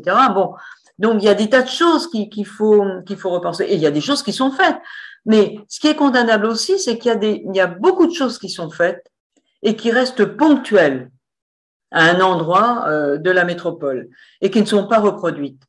Parce que il y a aussi, là aussi, une question de financement. C'est que quand on commence à parler d'un projet dans une municipalité, on sait que quand il est acté, quand on a décliné le projet que l'on voulait mettre en place, il faut 6 ans quoi pour réussir à le sortir de terre. Bon, voilà. Ça fait partie de tous les sujets qu'il faut aborder aujourd'hui. Alors, ce que je vous propose en vous signalant, Madame Le Gall, que votre caméra n'est pas branchée, il est possible, peut-être en repassant. Pardon. Ah oui, alors bon, voilà, elle est de nouveau branchée. Oui. Voilà. Alors, moi, ce que je vous propose, c'est dès lors qu'il est 19h30, que à 20h, donc nous terminons, que j'ai une obligation que je peux vous soumettre parce que c'est lié à notre sujet de ce soir et qu'on peut en dire 2 mots, c'est qu'on m'a demandé d'animer ce soir, en principe, si on n'a pas trouvé de femme d'ici là, les commentaires autour du film Debout les femmes. Donc je dois y être à 20h30, et qui est un film qui évoque en particulier la condition des femmes auprès des personnes âgées. Alors je trouve un petit peu bizarre qu'on n'ait pas trouvé de femmes. En fait, si on n'en trouve pas, je ferai office.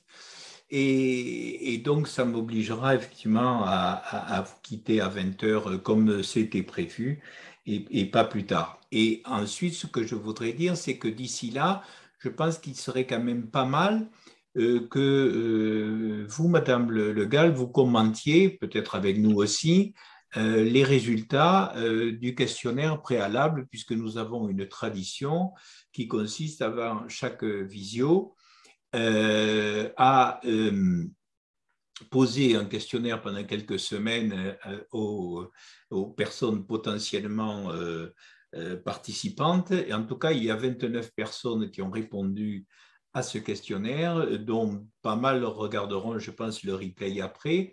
Donc, si vous n'y voyez pas d'inconvénient, je me verrai bien partager l'écran pour vous faire commenter les résultats que nous avons ici sous les yeux.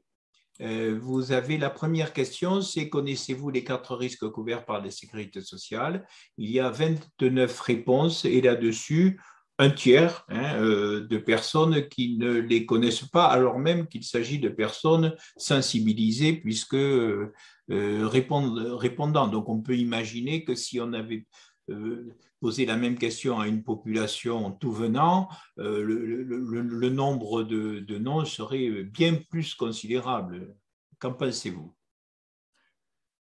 Écoutez, je ne suis pas derrière chaque personne pour lui poser la question. Quand vous avez dit oui, les connaissez-vous vraiment? Je fais confiance aux personnes. Je pense que c'est énorme déjà de savoir que 34,5% des personnes n'ont pas connaissance des 4 risques. Voilà, mais bon, on est plus ou moins dans ce domaine, donc plus apte à, je ne sais pas quoi vous dire de plus. Ça fait partie quand même de ce qu'on doit connaître au quotidien. Ça fait partie de nos classes, si j'ose dire. D'accord. Deuxième question, connaissez-vous le 5e risque? Plusieurs réponses étaient possibles. Oui, je ne connais pas, je n'en ai jamais entendu parler. Est-ce un cinquième risque de sécurité sociale? Voilà, vous avez là les résultats en chiffre absolu, là en bas, sous les yeux. Je pense que c'est un chiffre absolu, oui. Alors, oui, oui, je le connais, c'est ce qui remporte la majorité, mais voilà, je le connais, moi, c'est. Oui, ben alors qu'est-ce que c'est?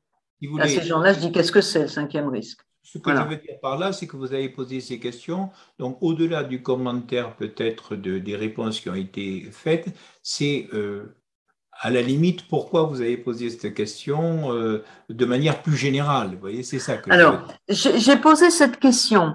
Pourquoi? Parce que moi, depuis qu'on peut reprendre, enfin, entre les différentes périodes où on pouvait reprendre pendant ces 2 dernières années des conférences que j'ai repris, et puis maintenant on continue à en faire, à chaque fois que je me retrouve devant un auditoire, c'est souvent en présentiel maintenant, et c'est souvent des personnes, des familles, des personnes âgées qui sont à côté de moi, ou voilà, ou même dans des réseaux où on pourrait s'imaginer que le cinquième risque, ça résonne, ça veut dire quelque chose.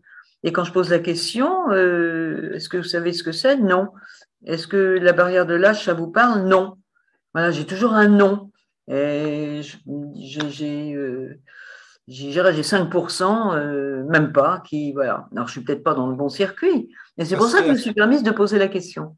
Oui, oui, ben, vous avez sûrement raison, parce que ça pourrait être une raison qui explique que malgré bon, une publicité relativement large, si vous voulez, ça n'a pas soulevé des enthousiasmes à la mesure de nos souhaits. Voilà, c'est Alors, vrai. il y a aussi une raison à ça.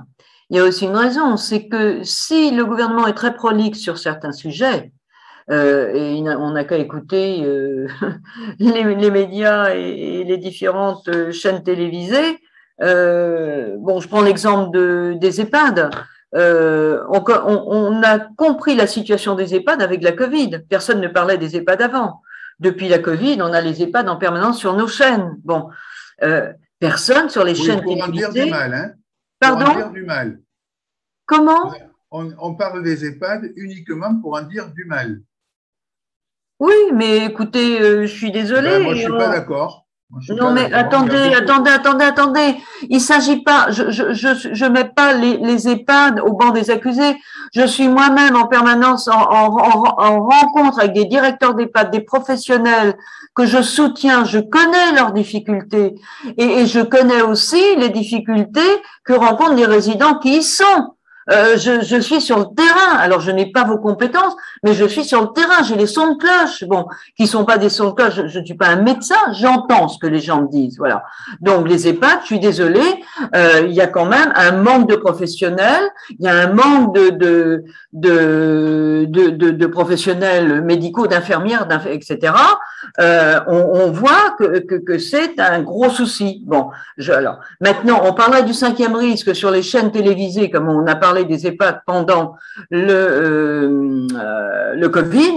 Peut-être que les gens sauraient ce que c'est. On a l'impression qu'ils ont acté ça dans la loi vieillissement, mais surtout, faut pas en parler grand public, quoi. Voilà. Donc, évidemment, faut pas s'étonner. Alors que c'est quelque chose qui prioritairement euh,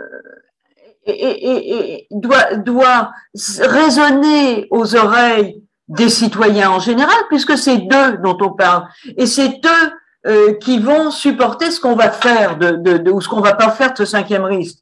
Donc, une fois de plus, interrogeons les citoyens. Demandons-leur ce qu'ils attendent. Ce que je suis en train d'essayer un peu de faire en allant rencontrer des mairies, faire des conférences et dire voilà, voilà. Bon, donc c'est pas étonnant aujourd'hui que personne ne sache ce que c'est. Il n'y a pas de communication là-dessus officielle des médias. Maintenant, je connais pas le cinquième risque. Oui, j'en ai jamais entendu parler. Oui, normal. Je sais pas ce que c'est. Bon. Alors, que signifie donc maintenant la barrière de l'âge? Plusieurs réponses possibles, et vous les avez sous les yeux. Donc, injustice, limite d'âge délimitant les droits à l'accompagnement de la perte d'autonomie, ghettoisation d'une partie de la population, les vieux coûtent cher, etc. Je ne sais pas. Moi, je suis très contente de voir quand même le pourcentage de gens qui considèrent que c'est une injustice, le pourcentage qui, voilà, les 55%, c'est une limite d'âge définissant les droits, bon, ils le savent. Une catégorisation, ben oui, voilà. Moi, ça m'intéresse, ces réponses. Qui est concerné par le 5e risque? Plusieurs réponses possibles aussi. Personnes âgées dépendantes, personnes handicapées, tous les citoyens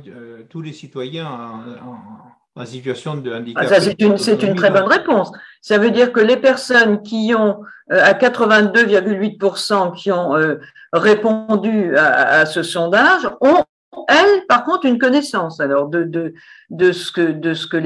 cette situation. Voilà. Parfait. Actuellement, le citoyen a-t-il les mêmes aides financières concernant la compensation de son handicap et de sa perte d'autonomie? 100% disent non. Unanimité. D'accord. Connaissez-vous les conséquences financières, humaines et sociales qu'impose actuellement la barrière de l'âge? Là, on voit que c'est quand même très différent. On peut dire qu'à 50-50, les gens ne savent pas à quoi on s'expose d'un côté comme de l'autre. Les gens qui ne sont pas n'importe qui. Oui, en plus. Pensez-vous que la création de ce 5e risque sera synonyme de création de nouveaux métiers? Un quart, 3/4. Là, c'est intéressant.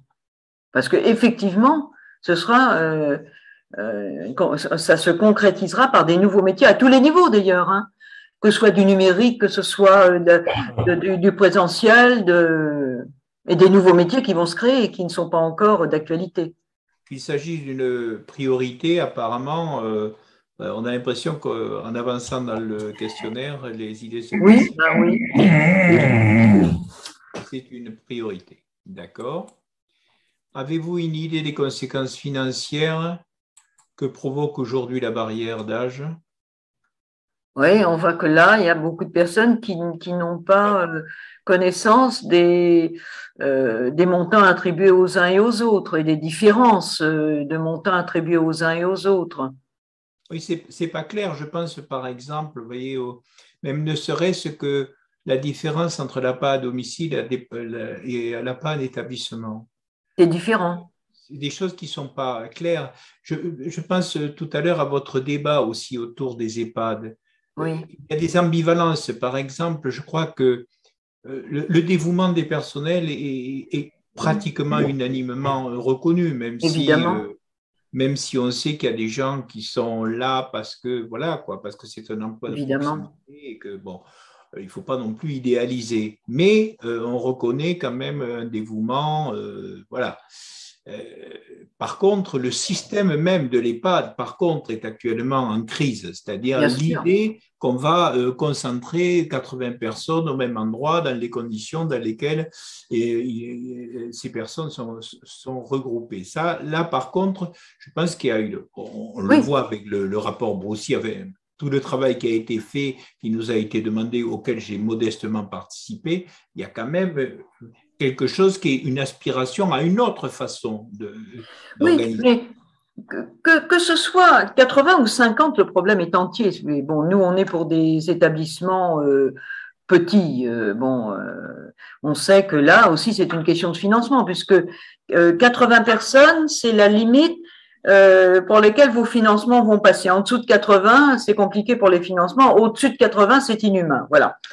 Mais si j'en reviens aux professionnels, moi je suis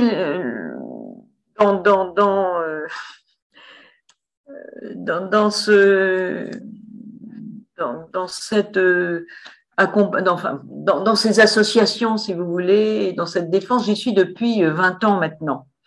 En 20 ans, je n'ai pratiquement jamais eu, sauf un cas ou deux, mais il y a toujours des exceptions et c'est pas les meilleurs. Je n'ai jamais eu de famille qui sont venus me dire du mal du personnel. Sauf j'ai eu quelques cas extrêmes, mais qui étaient vraiment à dénoncer à l'ARS, etc. Mais ça existe dans toutes les entreprises, ça, de toute façon. Mais des familles me disaient en permanence, elles font ce qu'elles peuvent. On est admiratif de ce qu'elles font. Mais j'entends ça depuis 20 ans. Voilà. Par contre, j'ai aussi eu des directeurs qui m'ont dit Madame Le Gall, si les familles pouvaient comprendre qu'il faut qu'elles viennent vers nous pour nous dire ce qui ne va pas, pour nous déplorer le manque de personnel, et qu'elles nous aident en allant à l'ARS dire il n'y a pas assez de personnel. Voilà, mais les familles ne vont pas venir parce qu'elles ont peur encore, les familles, que quand on va dire quelque chose qui ne va pas bien au personnel, ça va se retomber sur la personne qui est accompagnée. Et là aussi, les directeurs ne sont pas des gens malfaisants. Les personnels sont pas malfaisants, les directeurs sont pas malfaisants. On a des gens qui sont là pour accompagner de l'humain. Alors peut-être que d'un côté, on a des directeurs maintenant, des jeunes directeurs qui sont un peu trop souvent des gestionnaires d'établissements. Voilà, bon, et que bon, on fait avec ce qu'on a parce que l'idée, quand on a bien géré un établissement, c'est d'en gérer 2 ou 3 derrière. Et voilà, on va monter en grade. Bon, mais il y a aussi des directeurs qui aspirent simplement à bien faire fonctionner leur établissement. Et souvent d'ailleurs, ces directeurs arrivent du médical ou d'un système hospitalier. Et ce sont généralement les directeurs qui sont les plus humains avec les personnes qui les accompagnent. Est-ce que Serge, tu voulais peut-être intervenir, je crois, mais ton micro est fermé. Alors, ce que je voulais dire, c'est que effectivement, quand les familles vont se plaindre à l'ARS, ben on a un retour de bâton. Ça, je peux vous le dire parce que ça m'est arrivé 2 ou 3 fois, et il a fallu que je justifie le travail qui a été fait par les professionnels.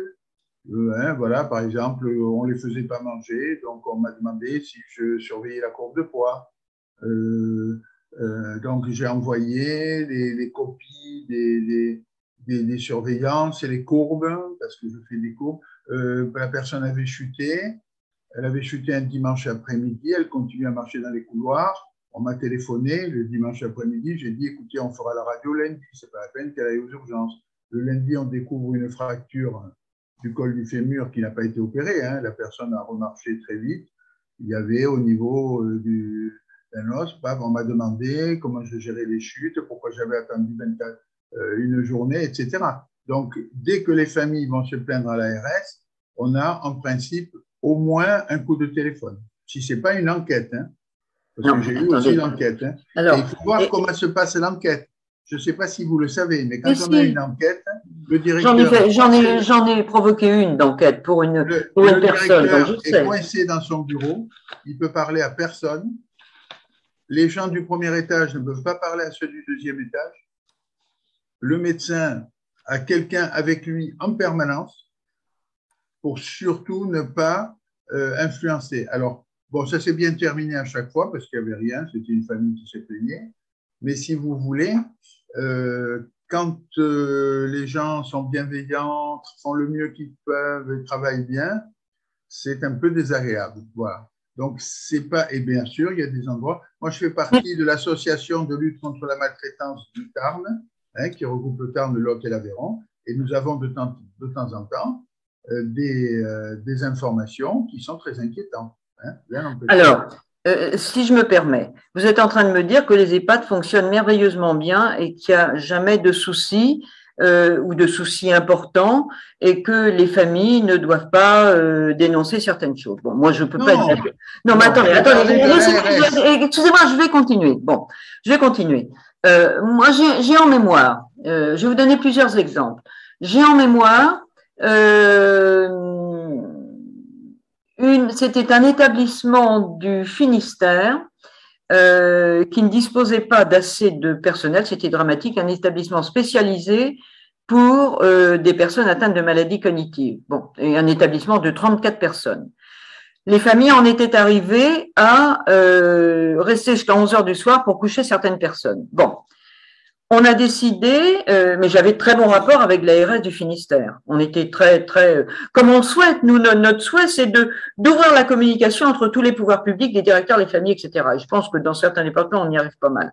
Mais bon, donc on est allé à l'ARS, on a expliqué la situation Et l'ARS nous a dit, bon, écoutez, je vois que la situation est très compliquée. Je ne vais pas vous donner pour cet établissement un financement d'aide-soignante parce que le département ne voudra pas financer. Je vais donner à cet établissement un financement d'infirmière. Je ferme les yeux, il en fera ce qu'il veut. Donc, ça veut dire aussi que quand des familles, à juste titre, ont la possibilité d'aller défendre, et c'est ça qu'il faut, c'est pas aller contre le directeur, c'est défendre une situation pour laquelle le directeur n'est pas en capacité de répondre décemment aux personnes qui se trouvent dans son établissement et ce n'est pas de sa faute. Je ne cesse de dire aux familles, les directeurs n'ont pas un tiroir-caisse dans leur bureau. Ils font avec les financements qu'on leur donne. Combien de familles viennent me voir en me disant, je ne comprends pas comment ce directeur n'a pas encore engagé 3 personnes de plus. Donc, il faut expliquer aussi aux familles en permanence comment est financé un établissement. Et quand les familles ont compris comment était financé un établissement, eh bien, il y a une autre communication qui se passe entre le directeur, le personnel, etc. Et c'est là où on devient force de proposition ensemble vis-à-vis de l'ARS.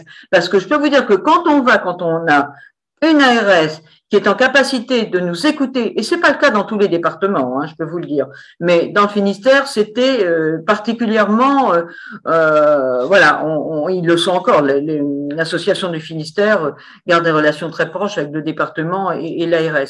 On arrive à faire évoluer certaines choses. Et par contre, bien évidemment, que c'est pas l'ARS qui va décider de donner 3 personnes supplémentaires à un établissement, puisque l'enveloppe arrive d'en haut du gouvernement, qu'elle est distribuée sur les départements, que l'ARS régionale a un certain nombre de billets dans son enveloppe et que l'ARS régionale fait un partage équitable entre tous les départements. Donc le directeur peut aller dire, attendez, moi, à l'ARS régulièrement, moi, mes besoins sont de temps. Eh ben, on lui donnera ce qu'on a dans l'enveloppe. Voilà ce qui est dramatique aujourd'hui. Mais les directeurs et le personnel, ils font ce qu'ils peuvent. Et les familles le constatent. Par contre, il m'est arrivé aussi d'avoir rarement, comme je disais tout à l'heure, des maltraitances graves dans des établissements. Alors, vous me parlez d'une chute, pour moi, une chute, quand une personne chute, je trouve qu'on doit faire, enfin, ça dépend aussi de comment elle chute, mais s'il y a effectivement un col du fémur ou quelque chose une chute, ça nécessite pour moi une radio sur une personne âgée, et c'est pas attendre 2 jours ou 3 jours. Bon, mais ça, je suis pas soignant, moi. Bon, j'ai vu des chutes aussi qui étaient prises en compte 4 jours après. La personne ne pouvait pas être rétablie, voilà, elle perdait la faculté de marcher jusqu'à la fin de ses jours. Bon, j'ai vu ça aussi dans certains établissements. Donc, je ne porte la pierre à personne. Je dis, et comme on l'évoquait tout à l'heure avec le docteur Pradine, je dis que ces établissements doivent être repensés en totalité. Voilà. Il y a effectivement, dans le fait de les repenser, il y a l'immense domaine qu'il ne s'agit pas d'un lieu où on va acheter une prestation. Et voilà, là, il y a aussi un problème de consumérisme pur et simple au lieu d'une participation citoyenne. Mais on peut rêver. Hein. Oui, alors, mais ça, on le trouve aussi beaucoup dans les établissements publics, des établissements privés à but lucratif, hein, la notion de marchand. Oui.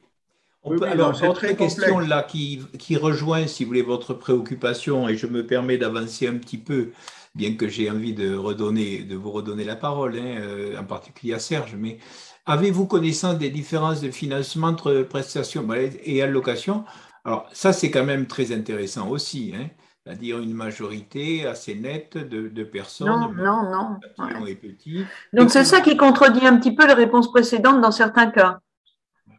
Et si vous voulez, ce qui est intéressant aussi, c'est que cette fois-ci, le questionnaire a été posé dans des conditions différentes de l'ordinaire, c'est-à-dire que les personnes déposaient leur adresse mail. Donc, si vous voulez, c'est quelque chose qui freine pour répondre, je veux dire, mais qui engage aussi.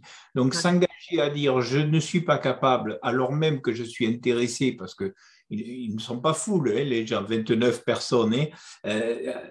C'est donc des personnes sensibilisées, c'est donc des gens intéressés. Et bien, malgré ça, on voit qu'il y a un niveau qui est effectivement, et on parlait des familles, moi, j'avais été comme vous, scotché par l'incapacité de comprendre comment les financements. J'ai appris à des familles, par exemple, que la moitié du prix de journée était à la charge de l'assurance maladie en soins de longue durée, ce qui n'est pas le cas, par contre, en EHPAD, du moins dans le statut à ce moment-là. Donc, ils ne savaient pas. Ils ne savent rien. Et quand vous dites très bien, mais pourquoi pas une aide-soignante de plus, mais combien ça va coûter une assurance de plus? Bien sûr, bien sûr. Ça ne veut pas dire que, comment vous dire, ça puisse être un argument toujours valable et définitif, mais au moins savoir quand même combien ça coûte. Eh bien non. Voilà. Donc, moi, je rejoins tout à fait votre souci. Est-ce la création d'un cinquième risque, est-ce qu'elle est intégrée à la prochaine loi vieillissement reportée à la fin du quinquennat? Eh bien, vous voyez, là, les idées ne sont pas très claires non plus, alors même que cette loi vient d'être tout simplement annulée. Hein, et que notre pauvre secrétaire d'État, je l'ai vu à l'Assemblée, mais vraiment, j'ai eu pitié, vous voyez, hein, vous avez vu comment elle est venue, malheureusement, raconter quelques mesures que vous avez évoquées. Oui, mais bon, c'est dramatique, c'est dramatique. Oui, elle n'est pas obligée de faire ça aussi, on pourra dire ça aussi. Hein. Je ne suis pas sûr que je n'aurais pas démissionné déjà, mais bon. Oui, non, mais on sait ce qui se passe. Quand elles ont un siège avec toute leur bonne volonté, c'est Bercy qui décide de tout. Donc on sait ce qui se passe hein, au final. Mais si vous voulez, ce qui moi me semble très notable par rapport à tout ce que vous avez dit aussi, à propos de politique, c'est la répétition régulière des promesses de grande ampleur, des lois grand âge, etc., et à chaque fois démenties parce que les circonstances ne s'y prêtent plus, parce que c'est vrai que ça va coûter cher aussi. Alors, quelles améliorations peuvent être portées par la suppression de la barrière de l'âge? Et est-ce que vous avez des commentaires sur ces réponses qui tendraient à privilégier la meilleure prise en charge de l'autonomie, de l'accompagnement? Il y a des réponses intéressantes, hein, parce que des avancées concernant l'économie sociale et solidaire, c'est une évidence. Et c'est impliqué dans cette transformation sociale, de toute façon. Des nouveaux métiers à inventer, oui, c'est évident aussi. Donc, une meilleure prise en charge de l'accompagnement d'autonomie passera, justement, ces 82% passeront par des avancées concernant l'économie solidaire et des nouveaux métiers à inventer. Donc, tout ça, voilà. Je sais pas, bon, ben voilà, je sais pas. Si on a le courage de dire, je sais pas. Alors ensuite, nous avons eu les 11 personnes sur les 29 qui ont répondu à la question avez-vous des commentaires à propos de ce questionnaire? Et on peut peut-être très rapidement, dans les quelques minutes qui restent, les passer en revue. Je n'ai pas répondu parce que je ne sais pas, pour être réellement un cinquième risque. Est-ce que vous avez des commentaires peut-être là-dessus, madame? Alors, pour être réellement un cinquième risque, doit être intégré à la prise en charge sécurité sociale. Dans le cas contraire, ce ne sera. Mais oui, c'est l'idée du gouvernement actuellement, un cinquième risque de sécurité sociale. Alors, par contre, oui, il y avait un débat là-dessus. Parce que, mais c'est pas ce que sous-entend le gouvernement. Il y avait un débat qui était entamé. Est-ce que ça doit être pris par l'assurance maladie ou est-ce que ça doit être un cinquième risque de sécurité sociale? Donc, je pense qu'on irait vers un cinquième risque de sécurité sociale. Nous y serons tous confrontés. Non. Nous être confrontés à quoi? À une perte d'autonomie? Oui, j'imagine que. Non. Non. Perte d'autonomie, au moins d'une personne de sa famille, c'est pas systématique, mais c'est quand même. Non, c'est pas systématique. Quand on voit le pourcentage, on a 20% des personnes de plus de. Quand on voit les 8% des 18 millions de Français qui posent problème pour l'accompagnement de leur perte d'autonomie parce qu'ils sont dans des pertes d'autonomie lourdes ou de dépendance lourde, on voit qu'on sera loin d'y être tous confrontés. Hein. Alors, il y a une réponse aussi quant à l'habitat, je vois. Une autre sur le fait que, bon, on nous promet, puis ça arrive jamais. L'habitat où sur l'habitat, c'est la quatrième, là, le cinquième risque. Alors, 1, 2, 3, 4. Le cinquième risque sur Internet est un risque technologique. La plupart des gens n'imaginent même pas leur vieillesse en termes d'habitat. Ça veut dire quoi un risque de technologie? Ça veut dire qu'on est en train de le mettre sur un papier mais qui n'existera jamais. Le bâti français est inadapté totalement, donc déjà création d'emplois, bah oui, ça c'est évident. Le bâti français est inadapté, c'est bien ce que je disais tout à l'heure, il faut adapter le bâti français et créer de nouveaux modes d'établissement pour accueillir les personnes âgées, aussi bien celles qui sont en autonomie dans cette période de la vie que celles qui déclenchent une légère perte d'autonomie. Et il faudrait que les EHPAD à ce moment-là soient exclusivement, à partir du moment où on pourrait aussi les repenser sur un plan architectural avec des plateaux techniques et avec un relais avec l'hôpital, ces établissements pourraient être uniquement réservés à ceux à qui on aura donné la possibilité de rester chez eux au maximum jusqu'au moment où un plateau technique est important pour continuer à s'occuper d'eux pour leur donner une fin de vie qui soit le plus agréable possible. Alors, du fait de l'heure et du fait que vous pourrez l'avoir malgré tout, les avoir sous les yeux, ces réponses-là, puisque je vais aussi les mettre en ligne, bien sûr, de manière anonyme, hein, on pourrait passer sur les personnes qui félicitent l'initiative, bien que ça soit toujours agréable, ou celles qui parlent d'une procrastination permanente. Et peut-être en rester quand même à une là qui pourrait être intéressante, c'est il aurait été préférable de demander quelles sont les priorités à attribuer à la 5e branche, prévention, accompagnement humain, reste à charge, etc. Est-ce que vous avez là une réaction? Ben, si vous voulez, j'ai peut-être pas suffisamment abordé la prévention. Le reste à charge, oui, je l'ai survolé concernant les personnes. Oui, j'aurais pu insister plus sur le reste à charge dans ma présentation. Oui. Ce n'est pas un commentaire sur votre présentation, hein? Non, non, mais non, je repense à ma présentation en voyant cette phrase. Parce que le reste à charge pour les personnes âgées en EHPAD, je l'ai un peu évoqué, hein. C'est un reste à charge qui entraîne les familles vers la pauvreté et celles qui résident en EHPAD, trois quarts du temps, se démunissent de leurs biens, de leurs revenus, etc. Oui, ça, c'est dans le questionnaire, hein, oui, oui. Donc, en vous remerciant une fois de plus, et sachant que je suis attendu, mais de toute façon, on termine à 20 heures, en vous remerciant vraiment pour un débat qui a été parfois très animé, mais c'est très bien. C'est bien qu'un débat soit animé. C'est comme ça que c'est bien d'échanger, même si ça peut être parfois avec beaucoup de conviction et contradictoire, c'est parfait.